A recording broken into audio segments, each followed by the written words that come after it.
So the round of 32 has just begun. The day has here. The day is here. We're finally here at the knockout stage of the World Cup, and we're here to talk about it. So the first game is already a wrap, and it's one of the hosting teams that hosts the World Cup, and is Canada, who draws first blood, and with a final score of 1-0, they defeated South Africa, and they are on their way to the 16. And they are the first team to record a win in the round of 32. So congratulations to Canada's national team for advancing. But I just wanted to say what a World Cup it's been so far. You know, it's been a lot of ups and downs, a lot of storylines, to say the least. And one of the intriguing storylines was the Cape Verde team that's made it to the 32 based on pure defense.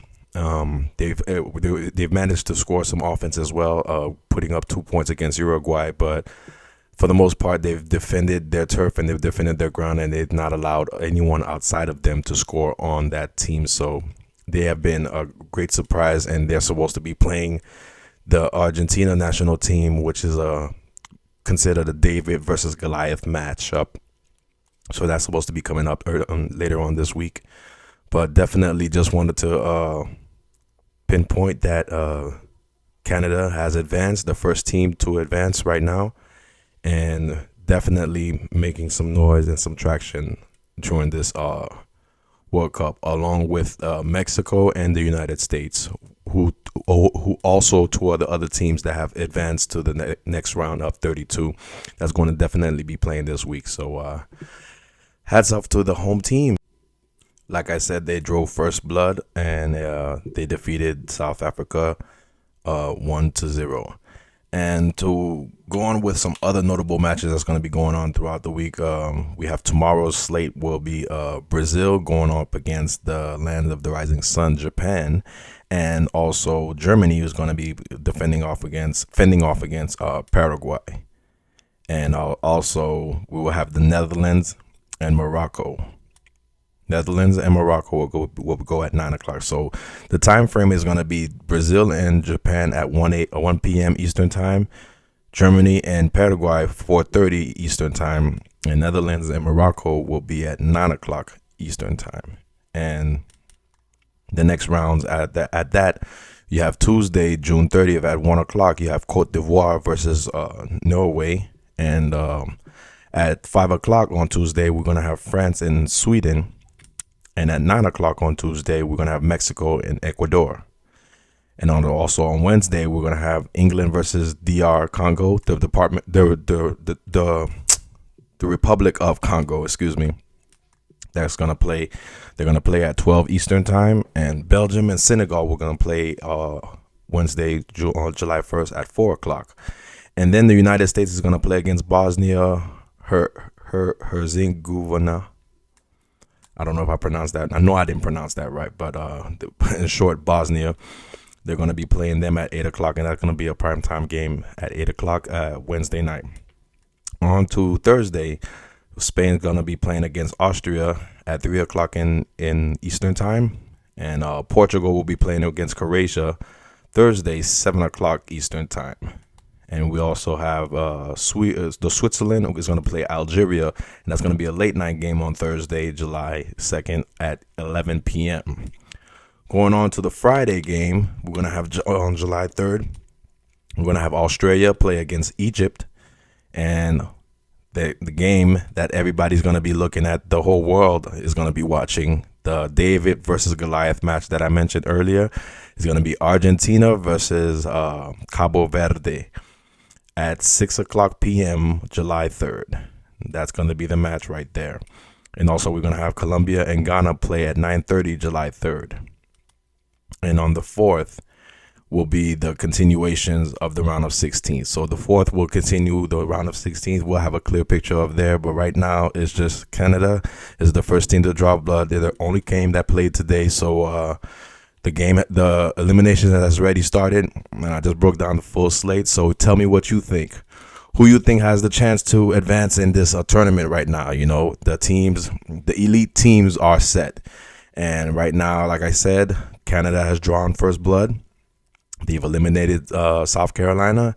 And now so many storylines to talk about. We could talk about Messi and Ronaldo, even though they didn't get a chance to play in the first 32 rounds. Somehow, somewhere, they'll probably be able to meet each other.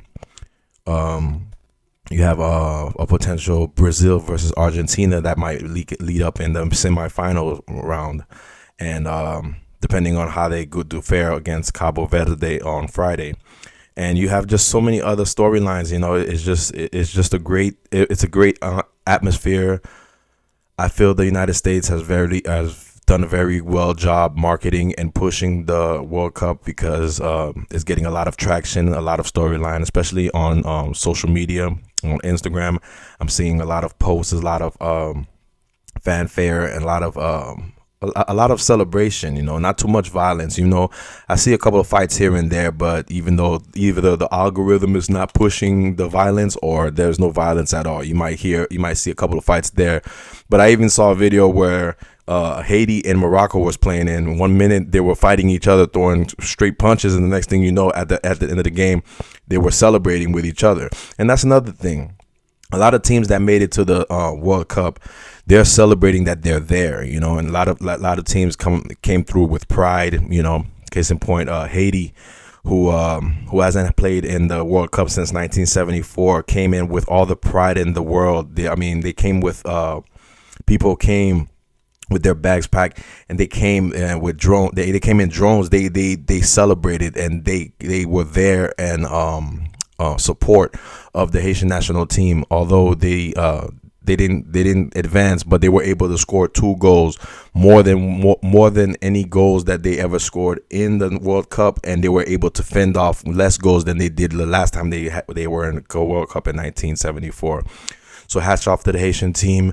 It was a great outing for them. It was a great run for them, and I hope going forward that they can use this momentum to build off of it for the next World Cup in the next 4 years.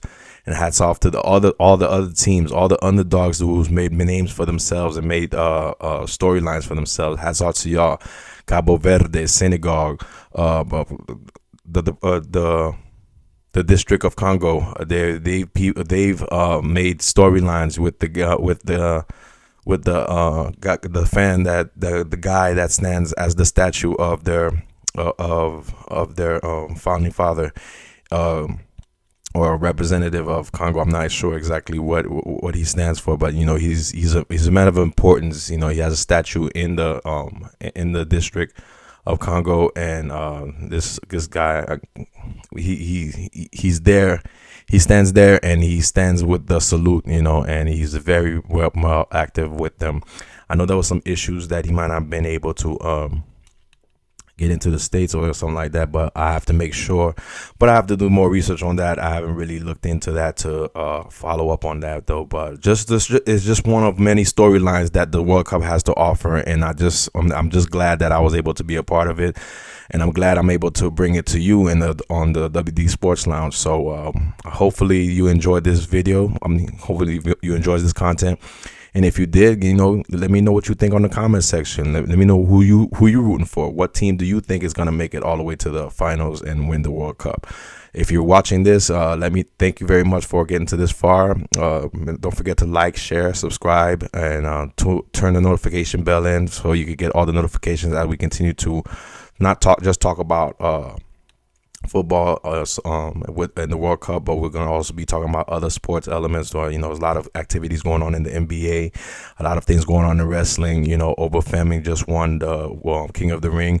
If you want me to talk about that on any other video, just leave it on the comment section where we could talk about it. And we have a wrestling section where we call the Wrestling Lounge. We could definitely come up and talk about that. So let me know what you think. Just leave it on the comment section. Until then, this is the WD Sports Line signing off. Until the next one.